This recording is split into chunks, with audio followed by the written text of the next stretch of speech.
This is a story by Abbie Phillips Walker, published circa 1917. It's entitled The Kid. The Kid was one of those little boys who seemed to have grown up on the streets of the big city where he lived. He never remembered a mother or a father, and no one ever took care of him. His first remembrance was of an old woman who gave him a crust of bread, and he slept in the corner of her room. One day they carried her away, and since then the Kid had slept in a doorway or an alley. By selling papers, he managed to get enough to eat, and if he did not have the money, he stole to satisfy his hunger. He was often cold and hungry, but he saw many other children that were in the same condition, and he did not suppose that any one of them ever had enough to eat or a warm place to sleep every night. The Kid went into the Salvation Army meetings when they held them in his neighborhood, because it was a place where the wind did not blow. And while he was there, he heard them sing and talk about someone who loved everybody and would help you if you would only ask him. The Kid was never able to find out just where this person lived, and therefore he could not ask for help. One day, the Kid saw a lady who was too well dressed to belong in his part of the city, and he followed her, thinking that she might have a pocketbook he could steal. The opportunity did not offer itself, however, and before the Kid realized it, he was in a part of the city he had never seen before.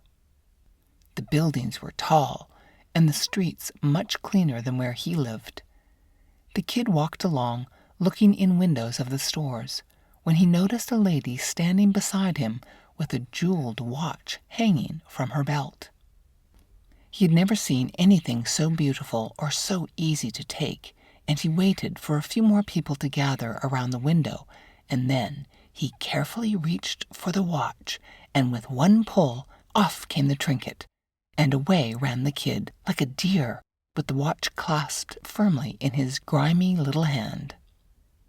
On and on he ran, not knowing where he was going, nor caring for that matter, and it seemed to the Kid that the whole world was crying, "Stop, thief!" and was chasing after him.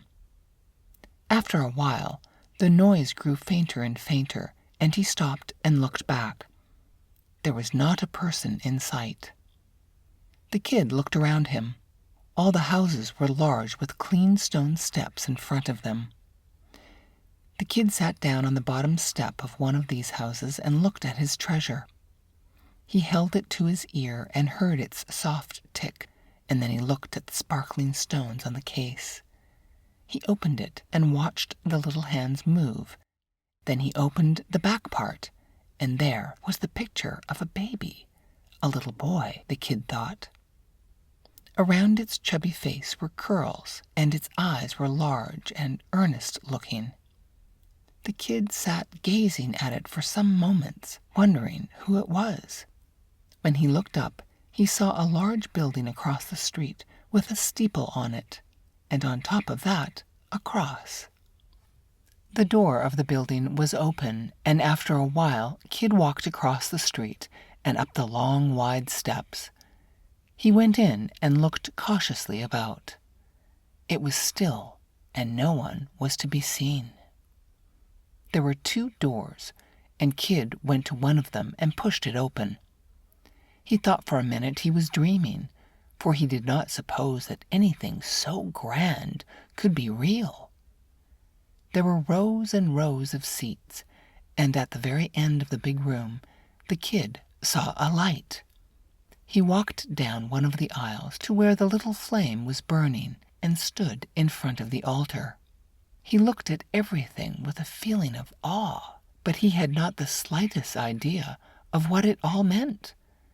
And he wondered who lived in this beautiful house, and thought it strange that no one appeared and told him to go out. There were pictures on the wall, and Kid came to one of them of a sweet-faced lady who was holding a little child. The kid shied away and stepped back as he looked at it.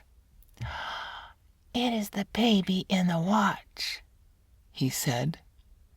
"This must be where he lives, and that is his mother." Someone was coming. He was caught at last, he felt sure. He slid into a pew and crawled under the seat and kept very still. So still, in fact, that he fell asleep. When he awoke, a light was burning in the church, and its rays fell across the picture of the mother and child in such a way that the eyes of the mother seemed to be looking straight at the kid underneath the seat. For the first time in his life, the kid felt like crying. "Oh, I wish I had a mother," he thought, "and I should like to think to have her hold me in her arms just as that little boy's mother is holding him. I would tell her about this watch, and perhaps she would tell me how to get it back to the lady." The kid crept from underneath the seat and stood up, and coming down toward him along the aisle was a man. The kid thought he wore a very odd-looking costume, and he dodged back under the seat. But the man had seen him, and there was no use in trying to run away. Besides that, the kid was not at all sure that he wished to get away. "Is this your house?" asked the kid when the man came up to him. "No, my son," he replied. "This is the house of God." The kid's heart leapt for joy. That was the name of the person the Salvation Army people told him about, who loved everybody and helped them when you asked. "If you please," said the kid, "I should like to see him." The good man looked at the kid very earnestly, and then he said, "If you will tell me what you wish to see him about, I am sure I can help you." The kid told him about the watch and that he felt sure the lady lived there, as the baby in the big picture was very much like the picture in the watch. "And if this is God's house," said the kid, "I thought he might be the father and forgive me. I am very sorry that I took it." The good man took the kid by the hand. "Come with me," he said. "You are forgiven, I am sure." The kid was given a good supper, and for the first time in his life he slept in a real bed. The next day the good man found the owner of the watch, and when she heard the kid's story, she forgave him. The kid was placed in a school where he learned to be a good boy as well as to be studious, and he soon forgot about his old life. He grew to be a man of whom any mother could have been proud, but the only mother the kid ever knew was the mother of the little boy in the picture, which he cherishes as something sacred in his life. The end.